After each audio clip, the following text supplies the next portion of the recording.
ਵਿਦਿਆ ਦਾ ਵਿਚਾਰ ਕਰਦੇ ਹੁੰਦੇ ਤਾਂ ਅੱਜ ਸਾਡੀ ਪੀੜ੍ਹੀ ਬੇਰੁਜ਼ਗਾਰ ਨਾ ਹੁੰਦੀ। ਇਹ ਵਾਲਾ ਮਨੁੱਖ ਆ, ਸੁਚੱਜਾ ਮਨੁੱਖ ਆ, ਉਹ ਮਿੱਠ ਬੋਲੜਾ ਹੋਣਾ ਚਾਹੀਦਾ। ਇੱਕ ਸਾਹਿਤਕਾਰ ਹੋਏ ਨੇ ਭਾਈ ਸਾਹਿਬ ਭਾਈ ਵੀਰ ਸਿੰਘ ਜੀ, ਉਹ ਕਹਿੰਦੇ ਮੈਨੂੰ ਕਿਸੇ ਦੇ ਬੱਚੇ ਦੇ ਜਨਮ ਦੇ ਪਹਿਲੇ 5 ਸਾਲ ਕੀ ਕੀਤਾ ਉਹਨੇ ਉਹ ਦੱਸ ਦਿਓ, ਮੈਂ ਉਹਦੇ ਜਿਹੜੇ 50 ਸਾਲ ਆਉਣ ਵਾਲੀ ਜ਼ਿੰਦਗੀ ਉਹਦਾ ਅੰਦਾਜ਼ਨ ਲਗਾ ਸਕਦਾ। ਸਵਾਗਤ। मेरे सोने सोने सुपने, मैं बनना है मनुख, नहीं बनना मशीन, बनना एक इंसान, मेरे सूहे सूहे खाब, मैनू लै दिओ एक किताब। गल्लां ते गीत देख रहे सारे ही दर्शकों ਨੂੰ ਜੀ ਆਇਆਂ। ਵਤਨਾਂ ਤੋਂ ਲੈ ਕੇ ਪ੍ਰਦੇਸਾਂ ਤੱਕ ਪਿਆਰੇ ਦਰਸ਼ਕੋ, ਮੈਂ ਆ ਜੀ ਬਰਨ ਕੌਰ ਮਾਨ ਤੇ ਮੈਂ ਹਾਂ ਚਰਨਜੀਤ ਜੋਗੀ। ਤੁਹਾਡੇ ਦਿਲਾਂ ਦੇ ਦਰਵਾਜ਼ਿਆਂ ਤੇ ਇਹ ਪ੍ਰੋਗਰਾਮ ਸੱਚੀ ਮੁੱਚੀ ਇੱਕ ਸੱਚ ਦਾ ਸੂਰਜ ਬਣ ਕੇ ਦਸਤਕ ਦਿੰਦਾ ਹੈ ਔਰ ਇਸ ਦੇ ਵਿੱਚ ਅਸੀਂ ਜ਼ਿੰਦਗੀ ਦੇ ਨਾਲ ਜੁੜੀਆਂ ਹੋਈਆਂ ਗੱਲਾਂ ਕਰਦੇ ਹਾਂ। ਬਿਲਕੁਲ। ਔਰ ਇਹਨਾਂ ਗੱਲਾਂ ਦੇ ਵਿੱਚੋਂ ਨਿਕਲੇ ਹੋਏ ਗੀਤ ਹੁੰਦੇ ਨੇ, ਇਸੇ ਕਰਕੇ ਤੇ ਇਸ ਪ੍ਰੋਗਰਾਮ ਨੂੰ ਗੱਲਾਂ ਤੇ ਗੀਤ ਕਹਿੰਦੇ ਨੇ। ਔਰ ਜੇਕਰ ਗੱਲਾਂ ਤੇ ਗੀਤ ਆਪਾਂ ਸ਼ੁਰੂ ਕੀਤਾ ਤੇ ਅੱਜ ਕਿਉਂਕਿ ਆਪਾਂ ਹਰ ਰੋਜ਼ ਇੱਕ ਨਵਾਂ ਮਜ਼ਮੂਨ ਲੈ ਕੇ ਆਉਂਦੇ ਹਾਂ ਤੇ ਅੱਜ ਕਿਸ ਵਿਸ਼ੇ ਦੇ ਉੱਪਰ ਆਪਾਂ ਗੱਲਬਾਤ ਕਰਾਂਗੇ। ਜਿਸ ਹਿਸਾਬ ਦੇ ਨਾਲ ਮੈਂ ਪ੍ਰੋਗਰਾਮ ਦੀ ਸ਼ੁਰੂਆਤ ਕੀਤੀ ਹੈ, ਦਰਸ਼ਕਾਂ ਨੂੰ ਥੋੜਾ ਜਿਹਾ ਇਸ਼ਾਰਾ ਤਾਂ ਹੋ ਗਿਆ ਹੋਣਾ ਕਿ ਕੋਈ ਵਿਸ਼ਾ ਕਿਤਾਬ ਨਾਲ ਜੁੜਿਆ ਹੈ, ਜਾਣਕਾਰੀ ਦੇ ਨਾਲ ਜੁੜਿਆ ਹੈ। ਤੁਸੀਂ ਸਾਡਾ ਵਿਸ਼ਾ ਨੋਟ ਕਰ ਲਓ ਤੇ ਉਸ ਵਿਸ਼ੇ ਦੇ ਉੱਤੇ ਜੇ ਤੁਹਾਡੇ ਮਨ ਦੇ ਵਿੱਚ ਕੋਈ ਸਵਾਲ ਹੈ ਤਾਂ ਉਹ ਵੀ ਸਾਡੇ ਨਾਲ ਸਾਂਝੇ ਕਰ ਸਕਦੇ ਹੋ। ਸਾਡਾ ਵਿਸ਼ਾ ਵਿਦਿਆ ਵਿਚਾਰੀ ਤੇ ਪਰਉਪਕਾਰੀ। ਸਾਡੇ ਫੋਨ ਨੰਬਰ ਨੇ 0181284281 0181284281 ਬਿਲਕੁਲ ਜੀ, ਇਹ ਦੋ ਲਾਈਨਾਂ ਅਸੀਂ ਤੁਹਾਡੇ ਵਾਸਤੇ ਖੁੱਲੀਆਂ ਰੱਖੀਆਂ ਨੇ। ਇਹਨਾਂ ਦੇ ਵਿੱਚ ਕੋਈ ਵੀ ਇੱਕ ਨੰਬਰ ਮਿਲਾ ਕੇ ਤੁਸੀਂ ਸਾਡੇ ਅੱਜ ਦੇ ਵਿਸ਼ੇ ਦੇ ਸੰਬੰਧ ਵਿੱਚ ਸਾਡੇ ਨਾਲ ਕੋਈ ਵੀ ਸਵਾਲ ਸਾਂਝਾ ਕਰ ਸਕਦੇ ਹੋ। ਔਰ ਜੇਕਰ ਗੱਲ ਕਰਦੇ ਹਾਂ ਵਿਦਿਆ ਦੇ ਸੰਬੰਧ ਵਿੱਚ, ਸੱਚਮੁੱਚ ਵਿਦਿਆ ਅਜੋਕੇ ਸਮੇਂ ਦੀ ਸਭ ਤੋਂ ਵੱਡੀ ਜ਼ਰੂਰਤ ਹੈ। ਔਰ ਜੇਕਰ ਗੱਲ ਕਰੀਏ ਨਾ ਅਸੀਂ ਰੋਟੀ ਤੋਂ ਵੀ ਪਹਿਲਾਂ ਦੀ, ਔਰ ਵਿਦਿਆ ਸਾਡੀ ਉਹ ਜ਼ਰੂਰਤ ਆ ਕਿਉਂਕਿ ਜੇਕਰ ਉਹ ਸਾਡੇ ਕੋਲ ਹੋਵੇਗੀ ਤੇ ਰੋਟੀ ਅਸੀਂ ਆਪ ਹੀ ਕਮਾ ਲਵਾਂਗੇ। ਸਾਰੀਆਂ ਬਾਕੀ ਮੁੱਢਲੀਆਂ ਜ਼ਰੂਰਤਾਂ ਜਿਹੜੀਆਂ ਉਹ ਅਸੀਂ ਆਪ ਹੀ ਪੂਰੀਆਂ ਕਰ ਲਵਾਂਗੇ। ਔਰ ਇੰਨੇ ਮਹੱਤਵਪੂਰਨ ਵਿਸ਼ੇ ਦੇ ਉੱਪਰ ਗੱਲਬਾਤ ਕਰਨ ਦੇ ਵਾਸਤੇ ਅੱਜ ਸਾਡੇ ਪ੍ਰੋਗਰਾਮ ਗੱਲਾਂ ਤੇ ਗੀਤ ਵਿੱਚ ਉਚੇਚੇ ਤੌਰ ਤੇ ਸਾਡੇ ਨਾਲ ਸ਼ਿਰਕਤ ਫਰਮਾ ਨੇ ਡਾਕਟਰ ਜਤਿੰਦਰ ਸਿੰਘ ਬਲ ਜੀ, ਜਿਹੜੇ ਕਿ ਵਾਈਸ ਚਾਂਸਲਰ ਨੇ ਸੰਤ ਬਾਬਾ ਭਾਗ ਸਿੰਘ ਯੂਨੀਵਰਸਿਟੀ ਜਲੰਧਰ ਦੇ ਵਿੱਚ ਆਪਣੀਆਂ ਸੇਵਾਵਾਂ ਦੇ ਰਹੇ ਨੇ। ਔਰ ਇਹਨਾਂ ਨੂੰ ਮਾਣ ਹਾਸਲ ਹੈ ਕਿ ਉਹ ਇੰਡੀਆ ਦੇ ਸਭ ਤੋਂ ਯੰਗ ਐਂਡ ਡਾਇਨਾਮਿਕ ਜਿਹੜੇ ਕਿ ਵਾਈਸ ਚਾਂਸਲਰ ਨੇ ਔਰ ਇਹਨਾਂ ਨੂੰ ਕੈਨੇਡਾ ਤੇ ਲੰਡਨ ਦੇ ਵਿੱਚ ਵੀ ਮਾਣ ਸਨਮਾਨ ਮਿਲਿਆ ਇਹਨਾਂ ਦੀਆਂ ਆਪਣੀਆਂ ਸੇਵਾਵਾਂ ਕਰਕੇ। ਸਭ ਤੋਂ ਪਹਿਲਾਂ ਤੇ ਡਾਕਟਰ ਜਤਿੰਦਰ ਸਿੰਘ ਬਲ ਜੀ, ਸਾਡੇ ਇਸ ਪ੍ਰੋਗਰਾਮ ਦੇ ਵਿੱਚ ਤੁਹਾਨੂੰ ਅਸੀਂ ਜੀ ਆਇਆਂ ਨੂੰ ਆਖਦੇ ਹਾਂ। ਡੀਡੀ ਪੰਜਾਬੀ ਦੇਖ ਰਹੇ ਸਾਰੇ ਹੀ ਦਰਸ਼ਕਾਂ ਦਾ ਮੇਰੇ ਵੱਲੋਂ ਸਤਿ ਸ੍ਰੀ ਅਕਾਲ ਜੀ, ਵੈਲਕਮ ਇਨ ਦਿਸ ਪ੍ਰੋਗਰਾਮ। ਡਾਕਟਰ ਸਾਹਿਬ ਕਹਿੰਦੇ ਨਾ ਵਿਦਿਆ ਵਿਚਾਰੀ ਤਾਂ ਪਰਉਪਕਾਰੀ। ਵਿਦਿਆ ਵਿਚਾਰਨ ਦਾ ਜੇ ਆਪਾਂ ਪਰਉਪਕਾਰੀ ਦੇ ਨਾਲ ਰਿਸ਼ਤੇ ਦੀ ਗੱਲ ਕਰੀਏ ਤਾਂ ਉਸ ਨੂੰ ਤੁਸੀਂ ਕਿਵੇਂ ਵੇਖਦੇ ਹੋ? ਦੇਖੋ, ਪਹਿਲਾਂ ਤਾਂ ਮੈਂ ਦੂਰਦਰਸ਼ਨ ਨੂੰ ਇਸ ਗੱਲ ਦੀ ਵਧਾਈ ਵੀ ਦੇਣਾ ਚਾਹਾਂਗਾ ਜਿੱਥੇ ਸਮੂਹ ਸਿੱਖ ਸੰਗਤਾਂ ਤੇ ਸਮੂਹ ਗੁਰੂ ਨਾਨਕ ਲੇਵਾ ਸੰਗਤਾਂ ਜਿਹੜੀਆਂ ਗੁਰੂ ਨਾਨਕ ਸਾਹਿਬ ਜੀ ਦਾ 550 ਸਾਲਾ ਪ੍ਰਕਾਸ਼ ਉਤਸਵ ਦੀਆਂ ਤਿਆਰੀਆਂ ਵਿੱਚ ਲੱਗੇ ਔਰ ਅਸੀਂ ਮਨਾ ਰਹੇ ਹਾਂ ਜੀ। ਉੱਥੇ ਜਿਹੜਾ ਵਿਸ਼ਾ ਚੁਣਿਆ ਗਿਆ ਉਹ ਵੀ ਗੁਰੂ ਨਾਨਕ ਸਾਹਿਬ ਜੀ ਦੁਆਰਾ ਫਰਮਾਨ ਕੀਤਾ ਸ਼ਬਦ ਹੈ, ਵਿਦਿਆ ਵਿਚਾਰੀ ਤਾਂ ਪਰਉਪਕਾਰੀ। ਵਿਚਾਰੀ ਮੀਨ ਵੋਵੇ ਨੂੰ ਬਿਹਾਰੀ। ਵਿਚਾਰੀ ਮੀਨ ਜੇ ਅਸੀਂ ਵਿਦਿਆ ਨੂੰ ਵਿਚਾਰਾਂਗੇ ਤਾਂ ਹੀ ਅਸੀਂ ਪਰਉਪਕਾਰ ਕਰ ਸਕਾਂਗੇ। ਤੇ ਅਸੀਂ ਦੂਜੇ ਸ਼ਬਦਾਂ 'ਚ ਇਹਨੂੰ ਇਦਾਂ ਵੀ ਲੈ ਲੈਂਦੇ ਹਾਂ ਵੀ ਜਿਹੜਾ ਪਰਉਪਕਾਰ ਹੈਗਾ, ਜੇ ਅਸੀਂ ਵਿਦਿਆ ਵਿਚਾਰ ਕੇ, ਵਿਦਿਆ ਪੜ੍ਹ ਕੇ, ਵਿਦਿਆ ਨੂੰ ਵਿਚਾਰ ਕੇ ਅਸੀਂ ਪਰਉਪਕਾਰ ਨਹੀਂ ਕੀਤਾ ਤਾਂ ਸਾਡਾ ਜਿਹੜਾ ਵਿਦਿਆ ਨੂੰ ਵਿਚਾਰਨਾ ਵਾ ਉਹ ਵੀ ਹੋਣਾ ਹੈਗਾ ਵਾ ਜੀ। ਹਾਂਜੀ, ਕਿਉਂਕਿ ਗੁਰੂ ਸਾਹਿਬ ਇਹ ਸ਼ਬਦ ਅੱਗੇ ਵੀ ਕਹਿੰਦੇ ਨੇ, ਜਾਂ ਪੰਚ ਰਾਸੀ ਦਾ ਤੀਰਥ ਵਾਸੀ ਘੁੰਗਰੂ ਵਾਜੈ ਜੇ ਮਨ ਜਾਗੈ ਤੋ ਜਮ ਕਹਾਂ ਕਰਿਆ ਮੋਕੋ ਆਗੈ। ਸੋ ਉਹਨਾਂ ਨੇ ਜਿਹੜੀ ਸਾਰਥਿਕਤਾ ਹੈਗੀ ਆ ਵਿਦਿਆ ਵਿਚਾਰੀ ਦੀ, ਉਹ ਉਹਨਾਂ ਨੂੰ ਇਸ ਸ਼ਬਦ ਦੇ ਵਿੱਚ ਗੁਰੂ ਸਾਹਿਬ ਨੇ ਅੰਕਿਤ ਕੀਤਾ ਵਾ ਜੀ। ਸੋ ਜਿਹੜੀ ਸਾਡੀ ਵਿਦਿਆ ਵਾ, ਸਾਨੂੰ ਵਿਦਿਆ ਦੇ ਵਿਚਾਰਵਾਨ ਹੋਣਾ ਚਾਹੀਦਾ ਵਾ ਔਰ ਵਿਦਿਆ ਨੂੰ ਵਿਚਾਰ ਕੇ ਉਹਨੂੰ ਅਸੀਂ ਆਪਣੀ ਪਰਉਪਕਾਰ ਦੀ ਜ਼ਿੰਦਗੀ ਵਿੱਚ ਸਾਨੂੰ ਢਾਲਣਾ ਚਾਹੀਦਾ ਵਾ। ਬਿਲਕੁਲ। ਕਿਉਂਕਿ ਜੇ ਅਸੀਂ ਅਜੋਕੇ ਸਮੇਂ ਦੀ ਗੱਲ ਕਰੀਏ, ਅਜੋਕੇ ਸਮੇਂ ਦੇ ਵਿੱਚ ਅਸੀਂ ਜਿਹੜਾ ਵਿਦਿਆ ਦਾ ਵਿਚਾਰ ਆ ਉਹ ਪੂਰਨ ਰੂਪ ਦੇ ਵਿੱਚ ਨਹੀਂ ਕਰ ਰਹੇ ਕਿਉਂਕਿ ਮੇਰੇ ਮਨ 'ਚ ਕੁਝ ਪ੍ਰਸ਼ਨ ਨੇ ਜਿਨ੍ਹਾਂ ਦਾ ਉੱਤਰ ਜੇ ਅਸੀਂ ਵਿਦਿਆ ਨੂੰ ਵਿਚਾਰੀਏ ਤਾਂ ਸ਼ਾਇਦ ਉਸ ਪ੍ਰਸ਼ਨ ਨਾ ਉਪਜਦੇ। ਜਿਵੇਂ ਅਸੀਂ ਕਹਿ ਦਿੰਦੇ ਹਾਂ, ਜੇ ਅਸੀਂ ਵਿਦਿਆ ਦਾ ਵਿਚਾਰ ਕਰਦੇ ਤੇ ਅੱਜ ਸਾਡੀ ਜਿਹੜੀ ਨੌਜਵਾਨ ਪੀੜ੍ਹੀ ਆ ਉਹ ਨਸ਼ਿਆਂ ਦੀ ਮਾਰ ਹੇਠ ਨਾ ਆਉਂਦੀ। ਜੇ ਅਸੀਂ ਵਿਦਿਆ ਦਾ ਵਿਚਾਰ ਕਰਦੇ ਹੁੰਦੇ ਤਾਂ ਅੱਜ ਸਾਡੀ ਪੀੜ੍ਹੀ ਬੇਰੁਜ਼ਗਾਰ ਨਾ ਹੁੰਦੀ। ਜੇ ਅਸੀਂ ਵਿਦਿਆ ਦੇ ਵਿਚਾਰਵਾਨ ਹੁੰਦੇ ਤਾਂ ਸਾਡੇ ਭਾਰਤ ਦੇਸ਼ ਜਿਹਦੀ ਸੰਸਕ੍ਰਿਤੀ ਇੰਨੀ ਅਮੀਰ ਹੈਗੀ, ਅਸੀਂ ਇੱਕ ਅਮੀਰ ਸੱਭਿਅਤਾ ਦੇ ਮਾਲਕ ਹੈਗੇ ਆ, ਉਹਦੇ ਵਿੱਚ ਬਿਰਧ ਆਸ਼ਰਮ ਨਾ ਬਣਦੇ। ਜੇ ਅਸੀਂ ਵਿਦਿਆ ਦੇ ਵਿਚਾਰਵਾਨ ਹੁੰਦੇ ਤਾਂ ਸਾਡੇ ਰੋਲ ਮਾਡਲ ਅੱਜ ਲੱਚਰ ਗਾਇਕੀ ਵਾਲੇ ਗਾਇਕਾਰ ਤੇ ਜਿਹੜੇ ਹੋਰ ਫਿਲਮਾਂ ਦੇ ਹੀਰੋ ਉਹ ਨਾ ਹੁੰਦੇ। ਸਾਡੇ ਜਿਹੜੇ ਰੋਲ ਮਾਡਲ ਸੀਗੇ ਉਹ ਭਾਈ ਕਨਈਆ ਜੀ ਹੁੰਦੇ, ਪਰਉਪਕਾਰ ਦੀ ਮੂਰਤ ਨੇ, ਭਗਤ ਪੂਰਨ ਸਿੰਘ ਜੀ ਹੁੰਦੇ, ਉਸ ਤੋਂ ਇਲਾਵਾ ਮਦਰ ਟਰੇਸਾ ਹੁੰਦੇ, ਸ਼ਹੀਦ ਭਗਤ ਸਿੰਘ ਜੀ ਹੁੰਦੇ, ਹੋਰ ਬਹੁਤ ਸਾਰੇ ਜੇ ਮੈਂ ਨਾਮ ਲਵਾਂ ਤਾਂ ਬੜੀ ਲੰਬੀ ਲਿਸਟ ਆ ਜਿਨ੍ਹਾਂ ਨੇ ਪਰਉਪਕਾਰ, ਜਾਂ ਹੋਰ ਜਿੰਨੇ ਸਾਇੰਸਦਾਨ ਨੇ ਜਾਂ ਜਿੰਨੇ ਖੋਜਕਾਰ ਨੇ ਜਿਨ੍ਹਾਂ ਨੇ ਜਿਨ੍ਹਾਂ ਦੀਆਂ ਅੱਜ ਕਾਢਾਂ ਦੇ ਅਸੀਂ ਕਰਕੇ ਅੱਜ ਅਸੀਂ ਇੱਕ ਬੜੀ ਸੁਖਦਾਇਕ ਜੀਵਨ ਦਾ ਆਨੰਦ ਲੈ ਰਹੇ ਹਾਂ ਜੀ। ਸੋ ਅਸੀਂ ਉਹ ਸਾਡੇ ਰੋਲ ਮਾਡਲ ਹੁੰਦੇ। ਸਾਡੇ ਰੋਲ ਮਾਡਲ ਜਿਹੜੇ ਆ ਉਹ ਵੀ ਸਾਡੇ ਇਸ ਕਰਕੇ ਗਲਤ ਨੇ ਕਿਉਂਕਿ ਅਸੀਂ ਵਿਦਿਆ ਦਾ ਵਿਚਾਰ ਸਹੀ ਤਰੀਕੇ ਨਾਲ ਨਹੀਂ ਕਰਦੇ ਜੀ। ਜੇ ਅਸੀਂ ਵਿਦਿਆ ਦਾ ਵਿਚਾਰ ਸਹੀ ਤਰੀਕੇ ਨਾਲ ਕੀਤਾ ਹੁੰਦਾ ਜਾਂ ਅਸੀਂ ਵਿਦਿਆ ਦੇ ਵਿਚਾਰਵਾਨ ਹੁੰਦੇ ਤਾਂ ਅੱਜ ਸਾਨੂੰ ਇਹ ਨਾਰਾ ਮਾਰਨ ਦੀ ਲੋੜ ਨਾ ਪੈਂਦੀ ਬੇਟੀ ਬਚਾਓ ਬੇਟੀ ਪੜਾਓ ਜਾਂ ਸਾਨੂੰ ਇਹ ਨਾ ਕਹਿਣ ਦੀ ਲੋੜ ਪੈਂਦੀ ਏਡਜ਼ ਇਲਾਜ ਹੈ ਜਾਂ ਸਾਨੂੰ ਇਹ ਨਾ ਕਹਿਣ ਦੀ ਲੋੜ ਪੈਂਦੀ ਵੀ ਸਵੱਛ ਭਾਰਤ ਦੀ ਮੁਹਿੰਮ ਚਲਾਈਏ ਕਿਉਂਕਿ ਇਹ ਗੱਲਾਂ ਦਾ ਜਿਹੜਾ ਹੈਗਾ ਗੁਰੂ ਨਾਨਕ ਸਾਹਿਬ ਨੇ ਇਹ ਅੱਜ ਤੋਂ 500 ਸਾਲ ਤੋਂ ਵੱਧ ਸਮਾਂ ਪਹਿਲੇ ਹੀ ਇਹ ਗੱਲਾਂ ਕਹਿ ਦਿੱਤੀਆਂ ਸੀ ਜੀ। ਉਹ ਏਡਜ਼ ਬਾਰੇ ਕਹਿੰਦੇ ਨੇ ਏਕਾ ਨਾਰੀ ਸਦਾ ਜਤੀ ਜੀ।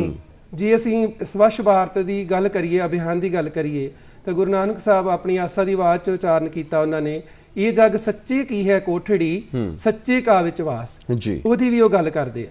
ਜੇ ਅਸੀਂ ਨਸ਼ਿਆਂ ਦੀ ਗੱਲ ਕਰੀਏ ਤਾਂ ਨਸ਼ਿਆਂ ਦੇ ਵੀ ਖਿਲਾਫ ਗੁਰੂ ਸਾਹਿਬ ਜਿਹੜੀ ਆਪਣੀ ਗੁਰਬਾਣੀ ਦੇ ਵਿੱਚ ਉਹਨਾਂ ਨੇ ਉਚਾਰਨ ਕੀਤਾ ਜਿਹੜੀ ਦੁਰਮਤ ਮਾਧਿਆ ਮੂਲ ਨਾ ਪੀਵੇ ਜਿਹੜੀ ਇਹ ਸ਼ਰਾਬ ਹੈ ਜਾਂ ਹੋਰ ਨਸ਼ੇ ਆ ਉਹਨਾਂ ਤੋਂ ਸਾਨੂੰ ਬਚ ਕੇ ਰਹਿਣਾ ਚਾਹੀਦਾ। ਜੇ ਬੇਟੀ ਬਚਾਓ ਬੇਟੀ ਪੜਾਓ ਦਾ ਨਾਰਾ ਅਸੀਂ ਅੱਜ ਮਾਰ ਰਹੇ ਹਾਂ ਤਾਂ ਉਹਨਾਂ ਨੇ ਬਹੁਤ ਸਾਲ ਪਹਿਲੇ ਹੀ ਇਹ ਗੱਲ ਕਹਿਤੀ ਸੀਗੀ ਸੋ ਕਿਉਂ ਮੰਦਾ ਆਖੀਐ ਜਿੱਤ ਜੰਮਿਆ ਰਜ਼ਾਨ। ਸੋ ਇਹ ਪ੍ਰੋਬਲਮਾਂ ਜਿਹੜੀਆਂ ਸਾਡੇ ਸਮਾਜ ਵਿੱਚ ਜਿਹੜੀਆਂ ਕੁਰੀਤੀਆਂ ਨੇ ਉਹ ਇਸੇ ਕਰਕੇ ਆ ਰਹੀਆਂ ਨੇ ਵੀ ਅਸੀਂ ਵਿਦਿਆ ਦੇ ਵਿਚਾਰਵਾਨ ਨਹੀਂ ਹੋਏ। ਜੇ ਅੱਜ ਅਸੀਂ ਦਹੇਜ ਪ੍ਰਥਾ ਚੱਲਦੀ ਆ ਜਾਂ ਹੋਰ ਜਿੰਨੀਆਂ ਸਾਡੇ ਸਮਾਜ ਦੀਆਂ ਕੁਰੀਤੀਆਂ ਨੇ ਉਹਨਾਂ ਦਾ ਜਨਮ ਇਸੇ ਕਰਕੇ ਹੋਇਆ ਵੀ ਅਸੀਂ ਵਿਦਿਆ ਦੇ ਵਿਚਾਰਵਾਨ ਨਹੀਂ ਹੋਏ। ਜੇ ਅਸੀਂ ਵਿਦਿਆ ਨੂੰ ਵਿਚਾਰਿਆ ਨਹੀਂ ਤੇ ਫਿਰ ਅਸੀਂ ਪਰਉਪਕਾਰ ਬਾਰੇ ਸੋਚ ਨਹੀਂ ਸਕਦੇ। ਬਿਲਕੁਲ ਜੀ। ਔਰ ਜੇਕਰ ਗੱਲ ਕਰਦੇ ਹਾਂ ਅੱਜ ਅਸੀਂ ਇਸ ਮਹਾਵਾਕ ਨੂੰ ਲੈ ਕੇ ਆਪਣੇ ਇਸ ਗੱਲਾਂ ਤੇ ਗੀਤ ਦਾ ਮਜ਼ਮੂਨ ਬਣਾਇਆ ਵਿਦਿਆ ਵਿਚਾਰੀ ਤਾਂ ਪਰਉਪਕਾਰੀ ਔਰ ਇਸ ਵਿਦਿਆ ਨੂੰ ਵਿਚਾਰਨ ਦੀ ਗੱਲ ਜੇਕਰ ਚੱਲੀ ਹੈ ਤੇ ਡਾਕਟਰ ਜਤਿੰਦਰ ਸਿੰਘ ਬੱਲ ਹੁਣੀ ਕਹਿੰਦੇ ਨੇ ਕਿ ਅਸੀਂ ਵਿਦਿਆ ਨੂੰ ਵਿਚਾਰ ਨਹੀਂ ਸਕੇ।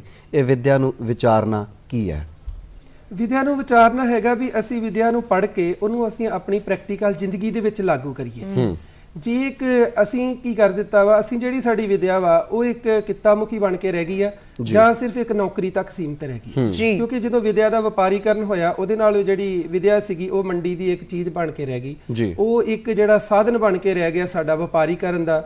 ਅਸੀਂ ਜਿੱਥੇ ਵਿਦਿਆ ਨੂੰ ਇਹ ਤੋਂ ਬੜੇ ਆਪਣਾ ਇੱਕ ਕਿਰਦਾਰ ਬਣਾਉਣਾ ਸੀ। ਜੇ ਇੱਕ ਵਿਦਿਆ ਦਾ ਵਿਚਾਰਵਾਨ ਮਨੁੱਖ ਨੂੰ ਤੁਸੀਂ ਦੇਖੋਗੇ ਤਾਂ ਉਹ ਸਰੀਰਕ ਤੌਰ ਤੇ ਰਿਸ਼ਟ ਪੁਸ਼ਟ ਹੋਏਗਾ ਬੜਾ ਤੰਦਰੁਸਤ ਹੋਏਗਾ ਮਾਨਸਿਕ ਤੌਰ ਤੇ ਉਹ ਪ੍ਰਫੁੱਲਿਤ ਹੋਏਗਾ ਦਿਮਾਗੀ ਤੌਰ ਤੇ ਉਹ ਸੰਤੁਸ਼ਟ ਹੋਏਗਾ ਰੂਹਾਨੀਅਤ ਤੌਰ ਤੇ ਉਹ ਸਟੇਬਲ ਹੋਏਗਾ ਔਰ ਜੇ ਅਸੀਂ ਉਹਦੀ ਗੱਲ ਕਰੀਏ ਉਹ ਇੱਕ ਬੁੱਧੀਜੀਵੀ ਹੋਏਗਾ ਉਹ ਸਮਾਜ ਨੂੰ ਇੱਕ ਸਿਹਤ ਦੇਣ ਵਾਲਾ ਹੋਏਗਾ ਔਰ ਉਹ ਆਪਣੇ ਸਮਾਜ ਨੂੰ ਸਮਾਜ ਦੀਆਂ ਜ਼ਿੰਮੇਵਾਰੀਆਂ ਪ੍ਰਤੀ ਸੁਚੇਤ ਕਰੇਗਾ। ਸੋ ਉਹਦਾ ਜਿਹੜਾ ਅਸੀਂ ਕਰੀਏ ਆਤਮਿਕ ਮਾਨਸਿਕ ਨੈਤਿਕ ਸਮਾਜਿਕ ਵਿਕਾਸ ਵੀ ਉਹਦਾ ਹੋਏਗਾ ਨਾਲ ਉਹਦੇ ਬੌਧਿਕ ਵਿਕਾਸ ਦੇ। ਸੋ ਅਸੀਂ ਅੱਜ ਦੀ ਜਿਹੜੀ ਸਾਡੀ ਦੌੜ ਭੱਜ ਆ ਅਸੀਂ ਬੱਚਿਆਂ ਦੀ ਪਰਸੈਂਟੇਜ ਜਾਂ ਬੱਚਿਆਂ ਨੂੰ ਉੱਚੇ ਅਹੁਦੇ ਦਿਵਾਉਣ ਦੀ ਖਾਤਰ ਅਸੀਂ ਬਾਕੀ ਸਾਰਾ ਕੁਝ ਅਸੀਂ ਉਹਦਾ ਮਾਨਸਿਕ ਆਤਮਿਕ ਨੈਤਿਕ ਪੱਧਰ ਛੱਡ ਕੇ ਸਮਾਜਿਕ ਪੱਧਰ ਛੱਡ ਕੇ ਅਸੀਂ ਸਿਰਫ ਜਿਹੜਾ ਬੌਧਿਕ ਪੱਧਰ ਆ ਉਹਦੇ ਵੱਲ ਹੀ ਅਸੀਂ ਧਿਆਨ ਦੇ ਰਹੇ ਹਾਂ। ਜੇ ਬੱਚਾ ਹਾਈ ਪਰਸੈਂਟੇਜ ਲੈ ਕੇ ਉਹ ਆਪਣੇ ਰੋਜ਼ਗਾਰ ਦੀ ਪ੍ਰਾਪਤੀ ਤੱਕ ਪਹੁੰਚ ਜੇ ਔਰ ਜਦੋਂ ਰੋਜ਼ਗਾਰ ਦੀ ਪ੍ਰਾਪਤੀ ਤੇ ਪਹੁੰਚ ਕੇ ਨੌਕਰੀ ਤੇ ਪਹੁੰਚ ਕੇ ਜਦੋਂ ਉਹਨੇ ਸਮਾਜ ਦੀ ਸੇਵਾ ਕਰਨੀ ਸੀਗੀ ਪਰਉਪਕਾਰ ਕਰਨਾ ਸੀਗਾ ਉਸ ਟਾਈਮ ਉਹ ਵਾਸ਼ਨਾਵਾਂ ਦੇ ਲਾਲਚ ਵਿੱਚ ਆ ਜਾਂਦਾ ਉਹਨੂੰ ਲੋਭ ਲਾਲਚ ਉਹਨੂੰ ਹੋਰ ਜਿਹੜੀਆਂ ਕਾਮ ਕ੍ਰੋਧ ਲੋਭ ਮੋਹ ਹੰਕਾਰ ਜਿਹੜੀਆਂ ਉਹ ਚੀਜ਼ਾਂ ਨੇ ਉਹ ਦੁਖਦਾਈ ਉਹਦੇ ਵਾਸਤੇ ਫਿਰ ਉਹਦਾ ਧਿਆਨ ਉਧਰ ਚਲ ਜਾਂਦਾ ਯਾਨੀ ਸੁੱਖਾਂ ਦੀ ਤਲਾਸ਼ ਦੇ ਵਿੱਚ ਅਸੀਂ ਦੁੱਖ ਪਾਉਂਦੇ ਜਾ ਰਹੇ ਹਾਂ ਜੀ। ਸਾਡੇ ਨਾਲ ਇੱਥੇ ਦਰਸ਼ਕ ਜੁੜੇ ਨੇ ਜਿਹੜੇ ਕਿ ਆਪਣਾ ਸਵਾਲ ਸਾਂਝਾ ਕਰਨਗੇ ਜੀ। ਸਵਾਗਤ ਹੈ ਜੀ ਪ੍ਰੋਗਰਾਮ ਦੇ ਵਿੱਚ। ਹੈਲੋ ਜੀ ਹਾਂਜੀ ਸਤਿ ਸ਼੍ਰੀ ਅਕਾਲ ਜੀ। ਜੀ ਸਤਿ ਸ਼੍ਰੀ ਅਕਾਲ ਜੀ।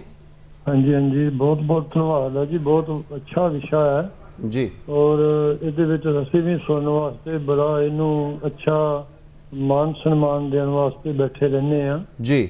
ਔਰ ਸਾਡੀ ਬੇਨਤੀ ਇਹ ਆ ਕਿ ਥੋੜਾ ਜਿਹਾ ਮੇਰਾ ਇੱਕ ਸਵਾਲ ਦੱਸਿਓ ਕਿ ਆਪਾਂ ਨੇ ਸਾਰਿਆਂ ਨੇ ਪੂਰੇ ਸਮਾਜ ਨੇ ਇੱਕ ਵਿਸ਼ਾ ਬਣਾਇਆ ਕਿ ਕੰਨਿਆ ਬਚਾਓ ਕੰਨਿਆ ਪੜਾਓ ਜੀ। ਹਾਂਜੀ ਜੀ। ਤੇ ਉਹ ਕੀ ਹੋਇਆ ਕਿ ਜਿੰਨੀ ਕੰਨਿਆ ਸਾਡੇ ਦੇਸ਼ ਦੀ ਪੜ ਰਹੀ ਆ ਉਹ ਕੀ ਆ ਕਿ ਉਹ ਸਾਰਿਆਂ ਦਾ ਰੁਝਾਨ ਆ ਕਿ ਉਹ ਬਾਹਰ ਜਾ ਰਹੀ ਉਹ ਸਾਡੀ ਵਿਦਿਆ ਜਿਹੜੀ ਆ ਸਾਡੇ ਮੁਲਕ ਦੀ ਵਿਦਿਆ ਇੱਥੇ ਬਾਹਰਲਾ ਮੁਲਕ ਚੋਰੀ ਕਰੀ ਜਾ ਰਿਹਾ ਇਹਦੇ ਤੇ ਕਿਸ ਤਰ੍ਹਾਂ ਕਾਬੂ ਪਾਇਆ ਜਾਵੇ ਕੋਈ ਦੱਸ ਸਕਦੇ ਹੋ? ਜੀ ਸ਼ੁਕਰੀਆ ਜੀ। ਬਿਲਕੁਲ ਜੀ ਬਹੁਤ ਵਧੀਆ ਤੁਹਾਡਾ ਸਵਾਲ ਆ। ਉਹ ਸਵਾਲ ਤੁਹਾਡਾ ਨਹੀਂ ਸਾਰੇ ਹੀ ਦਰਸ਼ਕਾਂ ਦੇ ਮਨ 'ਚ ਹੋਏਗਾ ਵੀ ਜਿਹੜਾ ਸਾਡਾ ਪ੍ਰਵਾਸੀ ਵਾਸ ਵੱਧਦਾ ਜਾ ਰਿਹਾ ਲੋਕਾਂ ਦੀ ਜਿਹੜੀ ਦੌੜ ਆ ਉਹ ਬਾਹਰਲੇ ਦੇਸ਼ਾਂ ਵੱਲ ਵੱਧਦੀ ਜਾ ਰਹੀ ਆ ਔਰ ਉਹਦੇ ਚ ਲੜਕੀਆਂ ਵੀ ਲੜਕੇ ਵੀ ਸ਼ਾਮਲ ਨੇ। ਸੋ ਉਹਦਾ ਕੀ ਕਾਰਨ ਹੈਗਾ? ਉਹਦਾ ਵੀ ਕਾਰਨ ਇਹੀ ਹੈਗਾ ਵੀ ਅਸੀਂ ਵਿਦਿਆ ਦਾ ਵਿਚਾਰ ਨਹੀਂ ਕਰ ਸਕੇ ਜੀ, ਔਰ ਸਾਡੀਆਂ ਸਰਕਾਰ ਜਿਹੜੀਆਂ ਨੇ ਯੂਥ ਦੀਆਂ ਪਾਲਿਸੀ ਨਹੀਂ ਬਣਾ ਸਕੀਆਂ ਜੀ। ਇਹ ਸਾਡੇ ਵਾਸਤੇ ਬੜੀ ਦੁਖਦਾਈ ਗੱਲ ਹੈ ਔਰ ਆਉਣ ਵਾਲੇ ਸਮੇਂ 'ਚ ਸਾਨੂੰ ਸਭ ਨੂੰ ਇਹਦਾ ਖਮਿਆਜਾ ਭੁਗਤਣਾ ਪਏਗਾ। ਜਿੰਨੀ ਸਾਡੀ ਦੇਸ਼ ਦੀ ਕਰੀਮ ਆ, ਜਿਹੜੇ ਬਹੁਤ ਪੜ੍ਹੇ ਲਿਖੇ ਅੱਛੇ ਪੜ੍ਹੇ ਲਿਖੇ ਬੱਚੇ ਨੇ ਜਿਨ੍ਹਾਂ ਨੂੰ ਇੱਥੇ ਇੰਪਲੋਏਬਿਲਟੀ ਨਹੀਂ ਮਿਲਦੀ, ਉਹ ਬਾਹਰ ਚਲੇ ਜਾਂਦੇ ਨੇ। ਉਹਦੇ ਨਾਲ ਸਾਡਾ ਜਿਹੜਾ ਦੇਸ਼ ਆ ਉਹਦਾ ਸਾਡਾ ਇੱਕ ਮੇਜਰ ਨੁਕਸਾਨ ਹੈ। ਜੇ ਅਸੀਂ ਇੰਗਲੈਂਡ ਦੀ ਗੱਲ ਕਰ ਲਈਏ, ਇੱਕ ਛੋਟਾ ਜਿਹਾ ਦੇਸ਼ ਹੈ, ਉਹ ਟ੍ਰੇਡਿੰਗ ਦੇ ਬੇਸ ਤੇ ਹੀ ਉਹਨਾਂ ਨੇ ਆਪਣੀ ਇਕਨੋਮੀ ਕਿੰਨੀ ਅੱਪ ਰੱਖੀ ਹੈ। ਸੋ ਸਾਨੂੰ ਇੱਥੇ ਗਵਰਨਮੈਂਟਾਂ ਨੂੰ ਚਾਹੀਦਾ ਵਾ, ਸਰਕਾਰਾਂ ਥੋੜਾ ਜਿਹਾ ਧਿਆਨ ਦੇਣ ਇਸ ਮੁੱਦੇ ਵੱਲ। ਇਹ ਬਹੁਤ ਸੈਂਸਿਟਿਵ ਇਸ਼ੂ ਹੈਗਾ ਵੀ ਉਹ ਯੂਥ ਪਾਲਿਸੀ ਬਣਾਉਣ ਜਿਹਦੇ ਨਾਲ ਯੂਥ ਆਪਣੇ ਦੇਸ਼ ਦਾ ਦੇਸ਼ ਵਿੱਚ ਰਹੇ ਔਰ ਸਾਡੇ ਭਾਰਤ ਦੇਸ਼ ਦੀ ਤਰੱਕੀ ਹੋਏ। ਮੈਂ ਇੱਥੇ ਇਸ ਗੱਲ ਦੇ ਵੀ ਵਿਰੋਧ 'ਚ ਨਹੀਂ ਹੈਗਾ ਵੀ ਜੇ ਸਾਡੇ ਅੱਜ ਭਾਰਤੀ ਸਾਰੇ ਹੀ ਦੇਸ਼ਾਂ ਦੇ ਵਿੱਚ ਜਿਹੜੀਆਂ ਵਧੀਆ ਸਾਇੰਸ ਦੀਆਂ ਲੈਬਸ ਨੇ ਹੋਰ ਵਧੀਆ ਟੌਪ ਦੇ ਇੰਸਟੀਚਿਊਟ ਨੇ, ਅਸੀਂ ਕੈਨੇਡਾ ਦੀ ਗੱਲ ਕਰ ਲਈਏ ਤਾਂ ਡਿਫੈਂਸ ਮਿਨਿਸਟਰ ਵੀ ਸਾਡੇ ਪੰਜਾਬੀ ਨੇ। ਸੋ ਉੱਥੇ ਜਾ ਕੇ ਜੋ ਸੇਵਾਵਾਂ ਪ੍ਰਦਾਨ ਕਰ ਰਹੇ ਨੇ ਤੇ ਉਹਦੇ ਨਾਲ ਸਾਡਾ ਸਿਰ ਉੱਚਾ ਵਾ ਜੀ। ਪਰ ਮੈਂ ਇਹ ਕਹਿਣਾ ਵੀ ਸਾਨੂੰ ਪਾਲਿਸੀ ਇਦਾਂ ਦੀ ਬਣਾਉਣੀ ਚਾਹੀਦੀ ਆ ਜਿਹਦੇ ਨਾਲ ਸਾਡਾ ਯੂਥ ਜਿਹੜਾ ਵਾ ਇੰਪਲੋਏਬਲ ਹੋ ਕੇ ਆਪਣੇ ਦੇਸ਼ ਵਿੱਚ ਰਹਿ ਕੇ ਉਹ ਸਾਰੇ ਸੰਸਾਰ ਪੱਧਰ ਤੇ ਸੇਵਾ ਕਰ ਸਕਦੇ। ਜਿਹੜੀ ਤਬਦੀਲੀ ਆਈ ਹੈ ਫੌਰਨ ਦੀ, ਉਹ ਤਬਦੀਲੀ ਇੱਧਰ ਆਵੇ, ਮੁੜ ਕੇ ਭਾਰਤ ਦੇ ਵਿੱਚ ਆਵੇ। ਤਬਦੀਲੀ ਬੇਹੱਦ ਜ਼ਰੂਰੀ ਹੈ। ਖੜੋਤੇ ਪਾਣੀ ਵੀ ਖਰਾਬ ਹੋ ਜਾਂਦੇ ਨੇ ਤੇ ਜਿਹੜੀ ਵਿਦਿਆ ਹੈ ਉਹ ਮਨੁੱਖੀ ਜੀਵਨ ਦੇ ਅੰਦਰ ਬਦਲਾਅ ਲੈ ਕੇ ਆਉਂਦੀ ਹੈ। ਕਿਸ ਤਰੀਕੇ ਦੇ ਜਿਹੜੇ ਬਦਲਾਅ ਨੇ ਮਨੁੱਖੀ ਜੀਵਨ ਦੇ ਅੰਦਰ ਪੈਦਾ ਕਰ ਸਕਦੀ ਹੈ ਵਿਦਿਆ? ਦੇਖੋ, ਜੇ ਅਸੀਂ ਵਿਦਿਆ ਦੀ ਗੱਲ ਕਰੀਏ ਤਾਂ ਸਭ ਤੋਂ ਪਹਿਲਾਂ ਜਿਹੜਾ ਜਦੋਂ ਸਾਡੀ ਸਟੇਬਿਲਿਟੀ ਦੀ ਗੱਲ ਕਰਦੇ ਹਾਂ ਤਾਂ ਸਭ ਤੋਂ ਪਹਿਲਾਂ ਸਾਡਾ ਜਿਹੜਾ ਮਾਨਸਿਕ ਤੌਰ ਤੇ ਬਦਲਾਵ ਹੋਣਾ ਜ਼ਰੂਰੀ ਹੈ। ਸਾਡਾ ਅਧਿਆਤਮਿਕ ਤੌਰ ਤੇ ਬਦਲਾਵ ਹੋਣਾ ਜ਼ਰੂਰੀ ਹੈ। ਸਾਡਾ ਨੈਤਿਕ ਤੌਰ ਤੇ ਸਮਾਜ ਪ੍ਰਤੀ ਜ਼ਿੰਮੇਵਾਰੀਆਂ, ਸਮਾਜਿਕ ਤੌਰ ਤੇ ਸਾਡਾ ਜਿਹੜਾ ਬਦਲਾਵ ਸਾਡੇ ਚ ਆਉਣਾ ਚਾਹੀਦਾ। ਜੇ ਇੱਕ ਵਿਦਿਆ ਵਾਲਾ ਮਨੁੱਖ ਹੈ, ਸੁਚੱਜਾ ਮਨੁੱਖ ਹੈ, ਉਹ ਮਿੱਠ ਬੋਲੜਾ ਹੋਣਾ ਚਾਹੀਦਾ, ਉਹਦੇ ਚ ਹਲੀਮੀ ਹੋਣੀ ਚਾਹੀਦੀ ਹੈ, ਉਹਦੇ ਚ ਜਿਹੜੀ ਟੋਲਰੈਂਸ ਪਾਵਰ ਆ ਉਹ ਹੋਣੀ ਚਾਹੀਦੀ ਆ, ਔਰ ਉਹਦੇ ਚ ਅਦਬ, ਸਤਿਕਾਰ, ਭੈ ਭਾਵਨੀ, ਕਿਵੇਂ ਸਮਾਜ ਚ ਵਰਤਣਾ ਵਾ, ਕਿਵੇਂ ਸਮਾਜ ਨੂੰ ਜਿਹੜਾ ਅਸੀਂ ਸੇਧ ਦੇਣੀ ਆ, ਉਹਦੀ ਜ਼ਿੰਮੇਵਾਰੀ। ਇਦਾਂ ਦੇ ਬਦਲਾਅ ਉਹਦੇ ਵਿੱਚ ਤੁਹਾਨੂੰ ਦੇਖਣ ਵਾਸਤੇ ਮਿਲਣਗੇ। ਸੋ ਇਹ ਬਦਲਾਅ ਤਾਂ ਹੀ ਸੰਭਵ ਨੇ ਜੇ ਅਸੀਂ ਵਿਦਿਆ ਦਾ ਵਿਚਾਰ ਜਿਹੜਾ ਵਾ, ਇੱਕ ਜਿਹੜਾ ਵਿਦਿਆ ਦਾ ਵਿਚਾਰ ਸ਼ੁਰੂ ਹੋਣਾ ਵਾ ਉਹ ਪਰਿਵਾਰ ਤੋਂ ਹੋਣਾ ਵਾ। ਜੇ ਅਸੀਂ ਪਰਿਵਾਰ ਤੋਂ ਇਹ ਗੱਲਾਂ ਸ਼ੁਰੂ ਕਰਾਂਗੇ, ਕਿਉਂਕਿ ਹੁਣ ਜਿਹੜੀ ਸਾਡੀ ਨਿਊਕਲੀਅਰ ਫੈਮਿਲੀਜ਼ ਨੇ, ਸਾਡੀਆਂ ਜੁਆਇੰਟ ਫੈਮਿਲੀ ਸੀਗੀਆਂ, ਸਾਨੂੰ ਬਹੁਤ ਜ਼ਿਆਦਾ ਉਹਦੇ ਨਾਲ ਸਾਡੇ ਸਮਾਜ ਤੇ ਬਹੁਤ ਵਧੀਆ ਪ੍ਰਭਾਵ ਸੀਗਾ। ਬਿਲਕੁਲ, ਬੱਚੇ ਆਪਣੇ ਫ੍ਰੀ ਟਾਈਮ ਦੇ ਵਿੱਚ ਆਪਣੇ ਦਾਦਾ ਦਾਦੀ ਕੋਲੋਂ, ਆਪਣੇ ਚਾਚਾ ਕੋਲੋਂ, ਕੋਈ ਹੋਰ ਪਰਿਵਾਰ ਵੱਡੇ ਸੀਗੇ, ਸਾਰੇ ਤੋਂ ਕੁਝ ਸਿੱਖਦੇ ਸੀ। ਜੀ। ਅੱਜ ਜਿਹੜਾ ਸੋਸ਼ਲ ਮੀਡੀਆ ਵਾ, ਵੈਸੇ ਤਾਂ ਮੀਡੀਆ ਬਹੁਤ ਵਧੀਆ ਚੀਜ਼ ਹੈ, ਮੀਡੀਆ ਦਾ ਕਾਰਨ ਹੀ ਅਸੀਂ ਅੱਜ ਦਰਸ਼ਕਾਂ ਦੇ ਨਾਲ ਰੂਬਰੂ ਹੋਏ ਹਾਂ। ਇਹਨਾਂ ਮੀਡੀਆ ਦੇ ਕਾਰਨ ਹੀ ਅਸੀਂ ਜਿਹੜੀਆਂ ਇਨਫੋਰਮੇਸ਼ਨ ਸਾਡੇ ਕੋਲ ਅਸੀਂ ਪਹੁੰਚ ਤੋਂ ਬਾਹਰ ਨੇ, ਅਸੀਂ ਉਹਨਾਂ ਨੂੰ ਵੀ ਗ੍ਰਹਿਣ ਕਰ ਰਹੇ ਹਾਂ। ਪਰ ਜਿੱਥੇ ਇਹਦਾ ਸਦਉਪਯੋਗ ਹੈ ਉੱਥੇ ਇਹਦਾ ਦੁਰਉਪਯੋਗ ਲੋੜ ਤੋਂ ਜ਼ਿਆਦਾ ਹੋ ਰਿਹਾ। ਸਪੈਸ਼ਲੀ ਉਹਦੀ ਪੀੜ੍ਹੀ 'ਚ ਸਾਡੇ ਬੱਚੇ ਔਰ ਸਾਡੇ ਨੌਜਵਾਨ ਜਿਹੜੇ ਉਹ ਜ਼ਿਆਦਾ ਜਕੜ ਵਿੱਚ ਆ ਚੁੱਕੇ ਨੇ। ਸੋ ਉਹਦਾ ਕਰਕੇ ਅਸੀਂ ਜਿਹੜੀਆਂ ਪਰਿਵਾਰਕ ਸਾਂਝਾਂ ਸੀਗੀਆਂ ਜਾਂ ਸਾਡੀਆਂ ਰਿਸ਼ਤੇਦਾਰਾਂ ਨਾਲ ਸਾਂਝ ਸੀਗੀਆਂ ਜਾਂ ਇੱਕ ਪਰਿਵਾਰਕ ਸੀਗਾ, ਇੱਕ ਪਿੰਡ, ਇੱਕ ਇਕਾਈ ਸੀਗੀ, ਉਹਨਾਂ ਤੋਂ ਅਸੀਂ ਬਹੁਤ ਕੁਝ ਸਿੱਖਣਾ ਸੀਗਾ, ਜਿਨ੍ਹਾਂ ਤੋਂ ਅਸੀਂ ਬਹੁਤ ਕੁਝ ਸਿੱਖਣ ਤੋਂ ਵਾਂਝਿਆ ਰਹਿ ਗਿਆ। ਉਹਨਾਂ ਨੇ ਸਾਡੇ ਜੀਵਨ ਵਿੱਚ ਤਬਦੀਲੀ ਲਿਆਉਣੀ ਸੀਗੀ। ਉਹ ਤਬਦੀਲੀ ਤੋਂ ਗਰਾਊਂਡਾਂ ਨਾਲੋਂ ਟੁੱਟ ਕੇ ਬੱਚੇ ਅੱਜ ਮੋਬਾਈਲ ਦੀਆਂ ਗੇਮਾਂ ਨਾਲ ਜੁੜ ਗਏ। ਡਾਕਟਰ ਸਾਹਿਬ, ਸਾਡੇ ਨਾਲ ਸਾਂਝ ਪਾਉਣ ਲਈ ਇੱਕ ਦਰਸ਼ਕ ਆ ਚੁੱਕੇ ਨੇ। ਸਵਾਗਤ ਹੈ ਜੀ ਪ੍ਰੋਗਰਾਮ ਦੇ ਵਿੱਚ। ਹੈਲੋ। ਹਾਂਜੀ ਜੀ, ਆਪਣਾ ਸਵਾਲ ਸਾਂਝਾ ਕਰੋ ਜੀ। ਵਾਹਿਗੁਰੂ ਜੀ ਕਾ ਖਾਲਸਾ, ਵਾਹਿਗੁਰੂ ਜੀ ਕੀ ਫਤਿਹ ਜੀ। ਜੀ ਕਾ ਖਾਲਸਾ, ਵਾਹਿਗੁਰੂ ਜੀ। ਬੇਨਤੀ ਹੈ ਜੀ, ਅੱਜ ਦਾ ਵਿਸ਼ਾ ਜਿਹੜਾ ਤੁਸੀਂ ਚੁਣਿਆ ਜੀ ਬਹੁਤ ਕਮਾਲ ਦਾ ਚੁਣਿਆ। ਵੈਸੇ ਸਮਾਜ ਵਾਸਤੇ ਬਹੁਤ ਸੋਚਣ ਵਾਲਾ ਵਿਸ਼ਾ, ਬਹੁਤ ਵਧੀਆ। ਸ਼ੁਕਰੀਆ ਜੀ। ਵਿਦਿਆ ਵਿਚਾਰੀ ਤੇ ਪਰਉਪਕਾਰੀ ਦਾ ਮਤਲਬ ਸਿਰਫ ਇਹੀ ਹੈਗਾ ਵੀ ਆਪਾਂ ਵਿਦਿਆ ਪ੍ਰਾਪਤ ਕਰਕੇ ਉਹਦੇ ਤੇ ਵਿਚਾਰ ਕਰਨਾ ਹੈ ਵੀ ਇਹਦੇ ਚ ਚੰਗਾ ਸਾਡੇ ਵਾਸਤੇ ਕੀ ਤੇ ਮਾੜਾ ਸਾਡੇ ਵਾਸਤੇ ਕੀ ਹੈ। ਜੇ ਅਗਰ ਇਹ ਸੋਚਾਂਗੇ, ਸਮਝਾਂਗੇ, ਵੀ ਪਤਾ ਲੱਗੇ।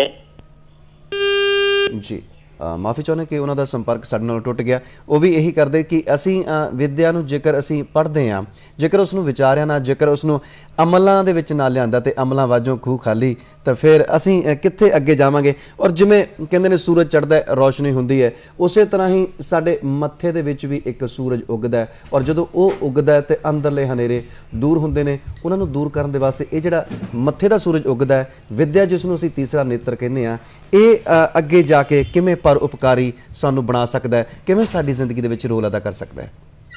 ਦੇਖੋ ਜੇ ਅਸੀਂ ਪਰਉਪਕਾਰ ਦੀ ਗੱਲ ਕਰਦੇ ਹਾਂ ਤਾਂ ਜਦੋਂ ਅਸੀਂ ਵਿਦਿਆ ਦਾ ਵਿਚਾਰ ਕਰਕੇ ਅਸੀਂ ਸਮਾਜ ਪੱਧਰ ਤੇ ਆਵਾਂਗੇ, ਅਗਲੇ ਪੱਧਰ ਤੇ ਆਵਾਂਗੇ ਤੇ ਉਹਦੇ ਨਾਲ ਜਿਹੜਾ ਸਮਾਜ ਦੀਆਂ ਜਿਹੜੀਆਂ ਬੁਰਾਈਆਂ ਨੇ ਅਸੀਂ ਪਹਿਲਾਂ ਤਾਂ ਉਹਦਾ ਖਾਤਮਾ ਕਰਨ ਬਾਰੇ ਸੋਚਾਂਗੇ ਜੀ। ਪਰ ਇੱਥੇ ਗੁਰੂ ਸਾਹਿਬ ਜਿੱਥੇ ਗੁਰਬਾਣੀ ਦੇ ਵਿੱਚ ਉਹਨਾਂ ਨੇ ਵਿਦਿਆ ਵਿਚਾਰੀਤਾ ਪਰਉਪਕਾਰੀ ਦਾ ਕਿਹਾ, ਉੱਥੇ ਉਹਨਾਂ ਨੇ ਅਧਿਆਪਕ ਬਾਰੇ ਵੀ ਬਹੁਤ ਕੁਝ ਕਿਹਾ ਜੀ। ਉਹਨਾਂ ਨੇ ਕਿਹਾ ਵੀ ਗੁਰੂ ਬਾਰੇ ਜੇ 100 ਚੰਦਾ ਉਗਵੈ ਸੂਰਜ ਚੜਿਆ ਹਜ਼ਾਰ, ਇੱਥੇ ਚਾਨਣ ਹੁੰਦੇ ਆ ਗੁਰਬਿਨ ਘੋਰ ਅੰਧਾਰ, ਗੁਰਬਿਨ ਘੋਰ ਅੰਧਾਰ ਗੁਰੂ ਬਿਨ ਸਮਝ ਨਾ ਆਵੇ, ਸਾਨੂੰ ਗੁਰੂ ਤੋਂ ਬਿਨਾ ਜਾਂ ਇਹ ਵੀ ਲਿਖਿਆ ਗੁਰ ਇਹ ਭੇਦ ਬਤਾਵੇ, ਜਿਹੜੇ ਇਹ ਭੇਦ ਨੇ ਇਹ ਗੁਰੂ ਬਤਾਉਂਦਾ ਜੀ।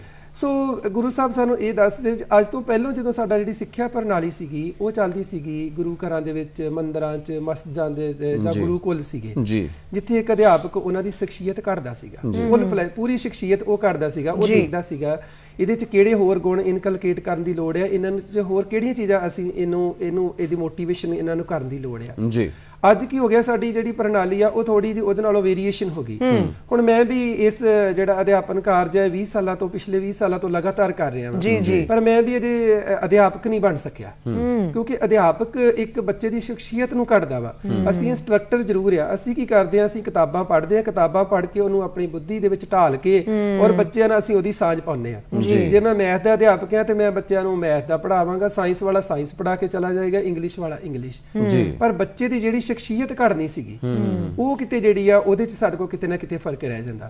ਸੋ ਗੁਰੂ ਸਾਹਿਬ ਇੱਥੇ ਬੜਾ ਕਲੀਅਰ ਕਹਿੰਦੇ ਨੇ ਵੀ ਜੇ ਵਿਦਿਆ ਵਿਚਾਰੀਤਾ ਪਰਉਪਕਾਰੀ ਆ, ਐਟ ਦਾ ਸੇਮ ਟਾਈਮ ਉਹ ਕਹਿੰਦੇ ਆ ਪੜ੍ਹਿਆ ਮੂਰਖ ਆਖੀਐ ਜਿਸ ਲੱਭ ਲੋਭ ਹੰਕਾਰ। ਮੈਂ ਵੀ ਗੱਲ ਕਹੀ ਵੀ ਜੇ ਅਸੀਂ ਪੜ੍ਹ ਲਿਖ ਕੇ ਸਾਨੂੰ ਹੰਕਾਰ ਆ, ਸਾਨੂੰ ਲੋਭ ਆ, ਲਾਲਚ ਆ ਤੇ ਜੇ ਫਿਰ ਉਹਨੂੰ ਪੜ੍ਹੇ ਨੂੰ ਉਹਨਾਂ ਮੂਰਖ ਵੀ ਕਿਹਾ। ਕਹਿੰਦੇ ਨੇ ਕਿ ਵਿਦਿਆ ਵਿਚਾਰੀ ਬਣ ਕੇ ਰਹਿ ਗਈ ਹੈ, ਅਧਿਆਪਕਾਂ ਨੂੰ ਉਹ ਸਨਮਾਨ ਨਹੀਂ ਮਿਲਦਾ ਜਿਹੜਾ ਪੁਰਾਣੇ ਸਮਿਆਂ ਦੇ ਵਿੱਚ ਵਿਦਿਆਰਥੀਆਂ ਕੋਲੋਂ ਮਿਲਿਆ ਕਰਦਾ ਸੀ ਤੇ ਬਹੁਤ ਸਾਰੇ ਅਧਿਆਪਕ ਆਪਣੇ ਸਵੈ ਮਨੋਰਥ ਲਈ ਪੜ੍ਹਾਉਂਦੇ ਨੇ। ਉਹਨਾਂ ਦੇ ਮਨ ਦੇ ਵਿੱਚ ਵੀ ਵਿਦਿਆ ਨੂੰ ਲੈ ਕੇ ਉਹ ਤਾਕਤ ਨਹੀਂ ਰਹੀ, ਉਹ ਸਤਿਕਾਰ ਨਹੀਂ ਰਿਹਾ। ਪੰਜਾਬੀ 'ਚ ਕਹਿ ਲਓ ਤਾਂ ਕਾਲਾ ਮਾਲਾ ਹੋ ਗਿਆ। ਕੀ ਕਹੋਗੇ? ਬਿਲਕੁਲ ਸਹੀ ਗੱਲ ਹੈ ਜੀ। ਜਿਹੜਾ ਪਦਾਰਥਵਾਦ ਆ ਉਹਨੇ ਇਹ ਕਾਲਾ ਮਾਲਾ ਕੀਤਾ ਸਾਰਾ ਹੀ। ਸਾਡੀ ਪਦਾਰਥਵਾਦੀ ਸੋਚ ਹੋਣ ਕਰਕੇ ਅਸੀਂ ਜਿਹੜਾ ਹੈਗਾ ਆਪਣਾ ਜਿਹੜਾ ਪ੍ਰੋਫੈਸ਼ਨ ਆ, ਜਿਹੜਾ ਸਾਡਾ ਅਧਿਆਪਨ ਪ੍ਰੋਫੈਸ਼ਨ ਆ, ਉਹਦੇ ਪ੍ਰਤੀ ਅਸੀਂ ਬਹੁਤ ਜ਼ਿਆਦਾ ਸੰਜੀਦਗੀ ਨਹੀਂ ਰਹੀ। ਬਹੁਤ ਸਾਰੇ ਅਧਿਆਪਕ ਨੇ ਜਿਹੜੇ ਬੜੇ ਪਰਉਪਕਾਰ ਵਾਲੇ ਨੇ, ਤਾਂ ਹੀ ਸਾਡੇ ਦੇਸ਼ 'ਚ ਪਰਉਪਕਾਰ ਇੰਨੇ ਹੋ ਰਹੇ ਨੇ। ਤੁਸੀਂ ਦੇਖੋ ਕੋਈ ਵੀ ਵਰਲਡ ਲੈਵਲ ਤੇ ਕਿਤੇ ਵੀ ਕੋਈ ਵੀ ਆਫਤ ਜਾਂ ਮੁਸੀਬਤ ਆਉਂਦੀ ਆ, ਸਾਡੇ ਜਿਹੜੇ ਛੋਟੇ ਬੱਚਿਆਂ ਤੋਂ ਲੈ ਕੇ ਵੱਡੇ ਤੱਕ, ਛੋਟੇ ਬੱਚੇ ਆਪਣੀ ਪਾਕਟ ਮਨੀ ਤੋਂ ਲੈ ਕੇ ਰਿਲੀਫ ਫੰਡ ਦੇ ਵਿੱਚ ਭੇਜਦੇ ਆ, ਜਿਹੜੇ ਵੱਡੇ ਨੇ ਟੀਚਰ ਨੇ ਉਹ ਵੀ ਆਪਣੇ ਸਕੂਲ, ਬੜੇ ਮਾਡਲ ਸਕੂਲ ਟੀਚਰਾਂ ਨੇ ਆਪਣੇ ਕੋਲੋਂ ਕੰਟਰੀਬਿਊਸ਼ਨ ਕਰਕੇ ਬਣਾਏ ਨੇ। ਪਰ ਕੁਝ ਕੁ ਅਧਿਆਪਕਾਂ ਬਾਰੇ ਗੁਰੂ ਸਾਹਿਬ ਇਹ ਵੀ ਫਰਮਾਨ ਕਰਦੇ ਨੇ, ਮਨ ਕੇ ਅੰਧੇ ਆਪ ਨਾ ਬੂਝੋ ਕਾਹੇ ਬਜਾਵੋ ਭਾਈ, ਮਾਇਆ ਕਾਰਨ ਵਿਦਿਆ ਵੇਚੋ ਜਨਮ ਅਵਿਰਥਾ ਜਾਈ। ਸੋ ਗੁਰਬਾਣੀ ਵਿੱਚ ਇਹ ਚੀਜ਼ ਦਾ ਫਰਮਾਨ ਆਇਆ ਵਾ। ਸੋ ਅੱਜ 21st ਸੈਂਚੁਰੀ ਹੈ, ਜਦੋਂ ਅਸੀਂ ਪੁਰਾਣੀ ਗੱਲ ਕਰੀਏ ਗੁਰੂ ਜਿਹੜਾ ਸੀਗਾ ਓਨਲੀ ਨੌਲੇਜ ਦਾ ਸੋਰਸ ਸੀਗਾ, ਸਿਰਫ ਗੁਰੂ ਹੀ ਨੌਲੇਜ ਦੇ ਸਕਦਾ ਸੀ। ਅੱਜ ਬੱਚਾ ਜਿਹੜਾ ਵਾ ਨੌਲੇਜ ਜਿਹੜੀ ਆ ਅਪਡੇਟ ਹੋ ਰਹੀ ਆ twice thrice even every hours. ਸਵੇਰੇ 8 ਵਜੇ ਜਦੋਂ ਅਧਿਆਪਕ ਪੜ੍ਹਦਾ ਤੇ ਉਸ ਤੋਂ ਪਹਿਲਾਂ 7:30 ਵਜੇ ਬੱਚਾ ਵੀ ਉਹ ਇਨਫੋਰਮੇਸ਼ਨ ਜਿਹੜੀ ਮੋਬਾਈਲ ਤੋਂ ਪੜ੍ਹ ਚੁੱਕਾ। ਸੋ ਸਾਨੂੰ ਪੜ੍ਹਾਈ ਦੇ ਨਾਲ ਨਾਲ ਕਾਫੀ ਸਾਰੀਆਂ ਇਦਾਂ ਦੀਆਂ ਐਕਟੀਵਿਟੀ ਕਰਾਉਣੀਆਂ ਚਾਹੀਦੀਆਂ ਵਾ ਜਿਹਦੇ ਨਾਲ ਬੱਚੇ ਦਾ ਕਲਾਸ 'ਚ ਇੰਟਰਸਟ ਬਣ ਸਕੇ ਤੇ ਉਹ ਬੱਚੇ ਅਧਿਆਪਕ ਦਾ ਸਤਿਕਾਰ ਵੀ ਕਰਨ। ਜੀ, ਜੇਕਰ ਗੱਲ ਕੀਤੀ ਜਾਵੇ ਅਧਿਆਪਕ ਦੇ ਸਤਿਕਾਰ ਦੀ, ਤੇ ਹੁਣ ਜੇਕਰ ਅਸੀਂ ਵਿਦਿਆਰਥੀਆਂ ਦੀ ਗੱਲ ਕਰਦੇ ਹਾਂ ਤੇ ਵਿਦਿਆਰਥੀ ਜਿਹੜੇ ਆ ਉਹਨਾਂ ਦੀ ਜ਼ਿੰਦਗੀ ਜਿਹੜੀ ਆ ਜਿਹੋ ਜਿਹਾ ਜੀਵਨ ਉਹਨਾਂ ਦਾ ਹੋਣਾ ਚਾਹੀਦਾ ਉਹ ਵੀ ਹੈ ਨਹੀਂ। ਕਿ ਕੋਈ ਸਮਾਂ ਹੁੰਦਾ ਸੀ ਕਿ ਜਦੋਂ ਵਿਦਿਆਰਥੀ ਆਪਣੇ ਗੁਰੂ ਦੇ ਵਾਸਤੇ ਕੱਟ ਕੇ ਆਪਣਾ ਅੰਗੂਠਾ ਵੀ ਦੇ ਦਿਆ ਕਰਦੇ ਸੀ। ਅੱਜ ਵਿਦਿਆਰਥੀਆਂ ਨੂੰ ਕੀ ਲੋੜ ਹੈ ਸਾਨੂੰ ਸੰਭਾਲਣ ਦੀ, ਕਿਵੇਂ ਉਹਨਾਂ ਦੀ ਜ਼ਿੰਦਗੀ ਦੇ ਵਿੱਚ ਇਹ ਵਿਦਿਆ ਜਿਹੜੀ ਪਰਉਪਕਾਰ ਬਣ ਕੇ ਆਵੇ ਤੇ ਉਹਨਾਂ ਦੀਆਂ ਰੁਚੀਆਂ ਐਸੀਆਂ ਪੈਦਾ ਹੋਣ ਕਿ ਸਮਾਜ ਦੇ ਪ੍ਰਤੀ ਉਹ ਚੰਗਾ ਰੋਲ ਅਦਾ ਕਰ ਸਕਣ। ਬਹੁਤ ਵਧੀਆ ਗੱਲ ਹੈ। ਜੇ ਅਸੀਂ ਆਪਣੇ ਬੱਚਿਆਂ 'ਚ ਸਮਾਜਿਕ, ਧਾਰਮਿਕ, ਨੈਤਿਕਤਾ ਤੇ ਆਤਮਿਕ ਜਿਹੜੇ ਗਿਆਨ ਦੇਣਾ ਚਾਹੁੰਦੇ ਆ, ਸਾਡੇ ਪੰਥ ਦੇ ਬਹੁਤ ਹੀ ਵੱਡੇ ਇੱਕ ਸਾਹਿਤਕਾਰ ਹੋਏ ਨੇ ਭਾਈ ਸਾਹਿਬ ਭਾਈ ਵੀਰ ਸਿੰਘ ਜੀ। ਉਹ ਕਹਿੰਦੇ ਮੈਨੂੰ ਕਿਸੇ ਦੇ ਬੱਚੇ ਦੇ ਜਨਮ ਦੇ ਪਹਿਲੇ 5 ਸਾਲ ਕੀ ਕੀਤਾ ਉਹਨੇ ਉਹ ਦੱਸ ਦਿਓ, ਮੈਂ ਉਹਦੇ ਜਿਹੜੇ 50 ਸਾਲ ਆਉਣ ਵਾਲੀ ਜ਼ਿੰਦਗੀ ਉਹਦਾ ਅੰਦਾਜ਼ਨ ਲਗਾ ਸਕਦਾ। ਉਹ ਜੇ ਅਸੀਂ ਬੱਚਿਆਂ ਨੂੰ, ਛੋਟੇ ਬੱਚਿਆਂ ਨੂੰ ਆਪਣੀ ਗੋਦੀ 'ਚ ਲੈ ਕੇ ਆਪ ਉਹਨਾਂ ਨੂੰ ਧਾਰਮਿਕ ਗੱਲਾਂ ਦੱਸੀਏ, ਉਹਨਾਂ ਦਾ ਇੱਕ ਬੜਾ ਵਧੀਆ ਮਾਹੌਲ ਦੇ ਵਿੱਚ ਪਾਲਣ ਪੋਸ਼ਣ ਕਰੀਏ, ਤਾਂ ਉਹਨਾਂ ਦੇ ਵਿੱਚ ਸਾਨੂੰ ਪਰਿਵਾਰ ਤੋਂ ਸ਼ੁਰੂ ਕਰਕੇ ਸਕੂਲ ਲੈਵਲ ਤੇ ਇਦਾਂ ਦੀ ਐਕਟੀਵਿਟੀ, ਕਲੱਬ, ਬਹੁਤ ਸਾਰੇ ਸਕੂਲਾਂ ਦੇ ਵਿੱਚ ਸੁਸਾਇਟੀਜ਼, ਕਲੱਬਸ ਬਣੀਆਂ ਨੇ, NCC ਆ, NSS ਨੇ, ਜਿਹੜੀਆਂ ਸਾਨੂੰ ਇਹਨਾਂ ਸੇਵਾਵਾਂ ਨਾਲ ਜੋੜਦੀਆਂ, ਜਿਹਦੇ ਨਾਲ ਅਸੀਂ ਬੱਚਿਆਂ 'ਚ ਇਹ ਜਿਹੜੀ ਭਾਵਨਾਵਾਂ ਉਹ ਇਨਕਲਕੇਟ ਕਰ ਸਕਦੇ ਆ।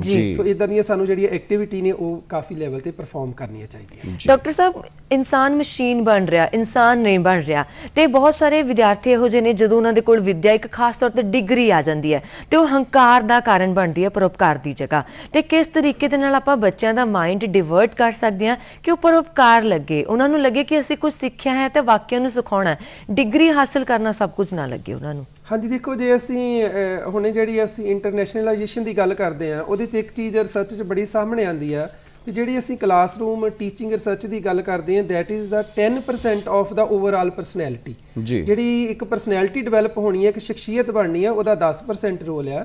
ਇਸ ਤੋਂ ਇਲਾਵਾ ਜਿਹੜਾ ਉਹਦੇ 'ਚ ਅਸੀਂ ਜਿਹੜੀਆਂ ਵੈਲਿਊ ਜਾਂ ਹਿਊਮਨ ਵੈਲਿਊ ਅਸੀਂ ਉਹਦੇ 'ਚ ਬੱਚੇ ਦੇ ਵਿੱਚ ਉਹਨਾਂ 'ਚ ਪੈਦਾ ਕਰਨੀਆਂ ਨੇ, ਹੋਰ ਸਮਾਜ ਪ੍ਰਤੀ ਉਹਨਾਂ ਦੀਆਂ ਕੀ ਜ਼ਿੰਮੇਵਾਰੀਆਂ ਬਣਦੀਆਂ ਨੇ ਉਹ ਉਹਨਾਂ ਦੇ ਵਿੱਚ ਜਿਹੜੀਆਂ ਪੈਦਾ ਕਰਨੀਆਂ ਨੇ, ਉਹ ਪਰਿਵਾਰ, ਸਕੂਲ, ਟੀਚਰ, ਵਾਤਾਵਰਨ, ਮਾਹੌਲ, ਸਾਨੂੰ ਉੱਦਾਂ ਦਾ ਮਾਹੌਲ ਸਿਰਜਾਂਗੇ ਤੇ ਉਹਦੇ ਵਿੱਚ ਉਹ ਬੱਚਾ ਜਿਹੜਾ ਵਾ ਉਹ ਜ਼ਰੂਰ ਉਹ ਚੀਜ਼ਾਂ ਨੂੰ ਸਿੱਖੇਗਾ।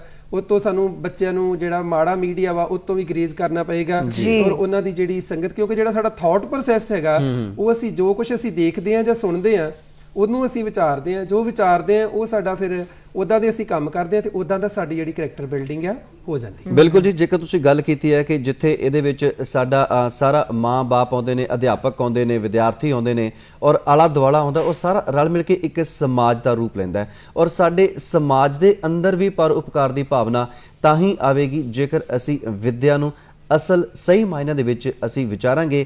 ਇਸ ਸਮਾਜ ਦੇ ਅੰਦਰ ਪਰਉਪਕਾਰ ਦੀ ਭਾਵਨਾ ਆਵੇ, ਇਹਦੇ ਵਾਸਤੇ ਸਾਨੂੰ ਕੀ ਕਰਨਾ ਚਾਹੀਦਾ? ਕਿਉਂਕਿ ਅੱਜ ਕੱਲ੍ਹ ਜੇਕਰ ਦੇਖਿਆ ਜਾਵੇ ਸਮਾਜ ਦੇ ਵਿੱਚ ਉਹੋ ਜਿਹੀ ਭਾਵਨਾ ਰਹੀ ਨਹੀਂ। ਤੁਸੀਂ ਕੀ ਕਹੋਗੇ?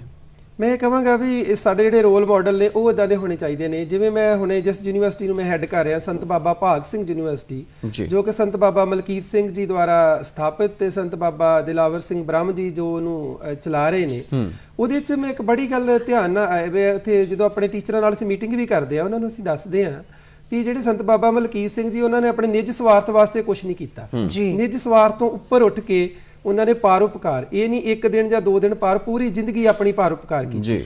ਉਹਨਾਂ ਨੇ ਕਾਫੀ ਸਾਰੇ ਪੁਲ ਬਣਾਏ, ਉਸ ਤੋਂ ਇਲਾਵਾ ਉਹਨਾਂ ਨੇ ਸਮੂਹਕ ਆਨੰਦ ਕਾਰਜ, ਸੜਕਾਂ, ਕਾਫੀ ਸਾਰੀਆਂ ਜਿਹੜੀਆਂ ਸੇਵਾਵਾਂ ਸੀਗੀਆਂ ਉਹਨਾਂ ਦੀਆਂ ਉਹ ਲਗਾਤਾਰ ਉਹ ਸੇਵਾਵਾਂ ਸਮਾਜ ਨੂੰ ਪ੍ਰਦਾਨ ਕਰਦੇ ਰਹੇ। ਡਾਕਟਰ ਸਾਹਿਬ, ਜੇ ਤੁਹਾਡੀ ਗੱਲ ਕਰੀਏ, ਤੁਸੀਂ ਸੰਸਥਾ ਦੇ ਮੁਖੀ ਹੋਣ ਦੇ ਨਾਤੇ ਇਸ ਵਿਦਿਆ ਦੇ ਲਈ ਕਿਹੜੇ ਉਪਰਾਲੇ ਕਰ ਰਹੇ ਹੋ ਕਿ ਸਹੀ ਮਾਇਨਿਆਂ ਦੇ ਵਿੱਚ ਵਿਦਿਆਰਥੀਆਂ ਤੱਕ ਪਹੁੰਚਣ ਵਾਲੀ ਚੀਜ਼ ਨੂੰ ਪਹੁੰਚਾਇਆ ਜਾ ਸਕੇ? ਹਾਂਜੀ, ਮੈਂ ਇਹੀ ਦੱਸ ਰਿਹਾ, ਜਿਹੜੇ ਸਾਡੇ ਚਾਂਸਲਰ ਨੇ ਸੰਤ ਬਾਬਾ ਦਿਲਾਵਰ ਸਿੰਘ ਬ੍ਰਹਮ ਜੀ, ਉਹ ਇੱਕ ਚਾਂਸਲਰ ਨੇ, ਉਹ ਕਾਫੀ ਸਾਰੇ 2 ਸਕੂਲਾਂ ਦੇ ਪ੍ਰੈਜ਼ੀਡੈਂਟ ਵੀ ਨੇ, ਹੋਰ ਕਾਫੀ ਸਾਰੀਆਂ ਸੁਸਾਇਟੀਜ਼ ਰਨ ਕਰ ਰਹੇ ਨੇ, ਪਰ ਉਹਨਾਂ ਦਾ ਜੀਵਨ ਬਹੁਤ ਸਿੰਪਲ ਹੈ। ਉਹਨਾਂ ਦੇ ਜੀਵਨ ਤੋਂ ਬੱਚੇ ਸਿੱਖਦੇ ਨੇ। ਉਹ ਸਿੰਪਲ ਚੋਲਾ ਪਾਉਂਦੇ ਨੇ, ਚੱਪਲ ਪਾਉਂਦੇ, ਇੱਕ ਛੋਟੀ ਦਸਤਾਰ, ਇੱਕ ਛੋਟੇ ਕਮਰੇ 'ਚ ਰਹਿੰਦੇ, ਕੋਈ ਬਹੁਤ ਵੱਡੀਆਂ ਗੱਡੀਆਂ ਜਾਂ ਕੋਈ ਦੇਖ ਦਿਖਾਵੇ ਦਾ ਕਾਰਨ ਨਹੀਂ ਰੱਖਿਆ। ਜਦੋਂ ਕਿ ਇੱਕ ਚਾਂਸਲਰ ਹੋਏ, ਪ੍ਰੈਜ਼ੀਡੈਂਟ ਹੋਏ ਇੰਸਟੀਚਿਊਟਸ ਦਾ, ਉਹਦੇ ਨਾਲ ਤੇ ਬਹੁਤ ਸਾਰੇ ਬਾਡੀਗਾਰਡ ਚਾਹੀਦੇ ਨੇ ਹੋਰ, ਪਰ ਉਹ ਆਪ ਸਮਾਜ ਸੇਵਾ ਨੂੰ ਸਮਰਪਿਤ ਨੇ, ਉਹ ਝਾੜੂ ਫੜ ਕੇ ਸੇਵਾ ਕਰਦੇ ਨੇ। ਦੇਖੋ, ਸਮਾਜ ਸੇਵਾ ਇਹ ਸੰਤਾਂ ਮਹਾਂਪੁਰਸ਼ਾਂ ਦਾ ਤਾਂ ਕੰਮ ਹੈ ਕਿ ਇਹ ਸਮਾਜ ਨੂੰ ਸੇਧ ਦੇਣੀ। ਜਿਹੜਾ ਹੁਣ ਉਹਨਾਂ ਤੋਂ ਸੇਧ ਲੈ ਕੇ ਜਿਹੜੇ ਅਸੀਂ ਸਮਾਜ ਦੇ ਵਸਿੰਦੇ ਆ, ਸਾਡੇ ਅੰਦਰ ਉਹ ਭਾਵਨਾ ਕਿਵੇਂ ਆ ਜਾਵੇ ਕਿ ਅਸੀਂ ਪਰਉਪਕਾਰ ਦੇ ਰਾਹ ਤੇ ਤੁਰੀਏ। ਕੱਲਾ ਬੰਦਾ, ਜੇਕਰ ਸਾਨੂੰ ਕੋਈ ਸਬਜ਼ੀ ਵੇਚਣ ਵਾਲਾ ਆ, ਉਹ ਸਾਨੂੰ ਪਰਉਪਕਾਰ ਰਹੀ ਲੱਗੇ, ਜੇਕਰ ਕੋਈ ਹੋਰ ਕਾਰੋਬਾਰ ਕਰਦਾ ਉਹ ਆਪਣੀ